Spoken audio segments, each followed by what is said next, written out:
Good evening. You join me on a gorgeously warm evening here in Doha, where I've recently checked into the absolutely stunning Westin Hotel.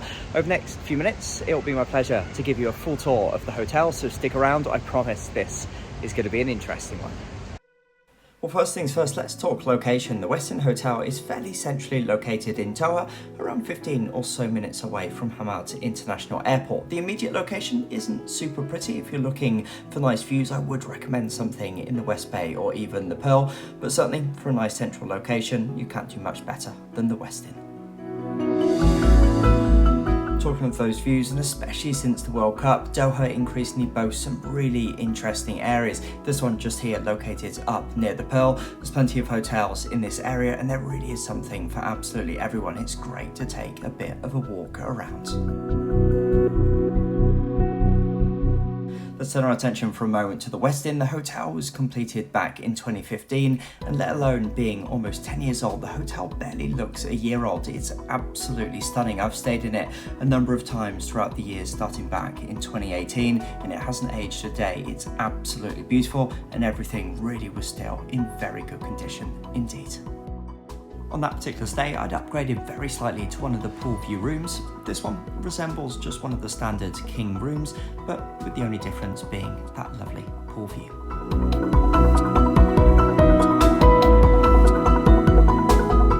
There's two things that always strikes me when I walk into these particular rooms. The first one being the huge abundance of space, and the second being the absolutely incredible finish of the room. Let's kick things off with the bathroom, with those views back out over the room and the huge amount of marble on display. It really is absolutely stunning. As part of the bathroom, you get a separate large roll-top bath, a separate shower walk-in area with even a sit-down bench as part of it. This then doubles also as a rainfall shower, and then just off towards the sides, the his and her sinks, and then also the separate toilet and bidet area. Beyond the space on offer and the real standout features of this room's design, sometimes it's the smaller touches that make the most difference. The use of artwork and sometimes bringing those heritage features back into the room to combine with the modern touches, I think is something that works particularly nicely.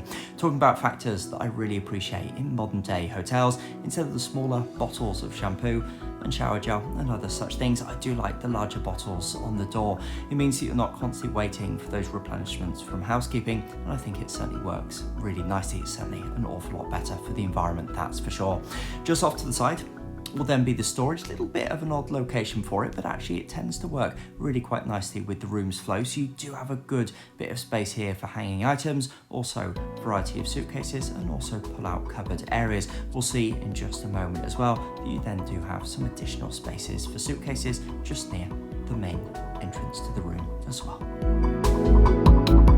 Now, as we head back to the entrance corridors, talking of this particular space, there's also some additional storage here, and also a lot of the facilities that you'll find within the room, containing aspects such as the minibar and then also the tea and coffee making facilities. I quite like how this is quite nicely tucked away. The finish of all of these drawers with being leather surround also was something that was a real quality touch. At the foot of the bed, and also as you'd expect in a hotel like this, was a really nice big flat screen TV. This was then twinned with the working area with a couple of different chairs just here to choose from.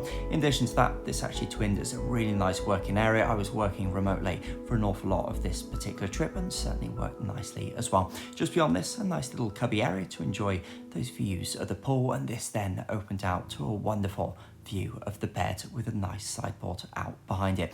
You can tell with this particular shot just how vast this particular room is, and also how impressive certainly it looks. I've often said in these sorts of videos, it's the little things that make a big difference. The lighting system in these particular rooms work better than any lighting system that I've ever used anywhere in the world. It's incredibly intuitive, although it's all digital, and like so many other hotels, yes, it still works really well indeed. There's not an awful lot of second guessing with the various different buttons, and with the lights off, you can certainly enjoy views like this back out towards the pool area. We'll certainly focus a lot more on those a little bit later. Just before we head in and look at a couple of other bits to do with the room, here's one more view of this entrance corridor and some of the additional space as well for that all-important storage. Next up, let's talk in-room dining. Now, for a hotel of this size, you'd certainly expect a pretty decent menu.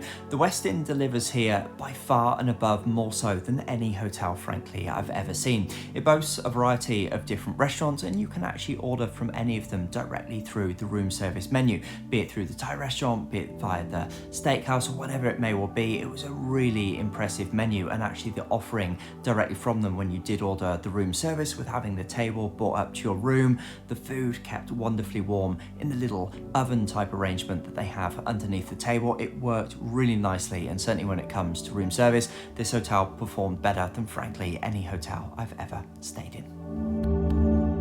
With day 2 of the stay quickly upon me, it was then time to take a little tour of the hotel to show you a few more areas. We'll kick off a little bit later with the pool. This was just one of the many reception areas as you come into the hotel, populated with one of the hotel signatures, which is the grand piano. There was actually 3 of them that I saw across this particular hotel. Striding out into the main courtyard area, you're then arriving into the main garden area, which also then features the pool.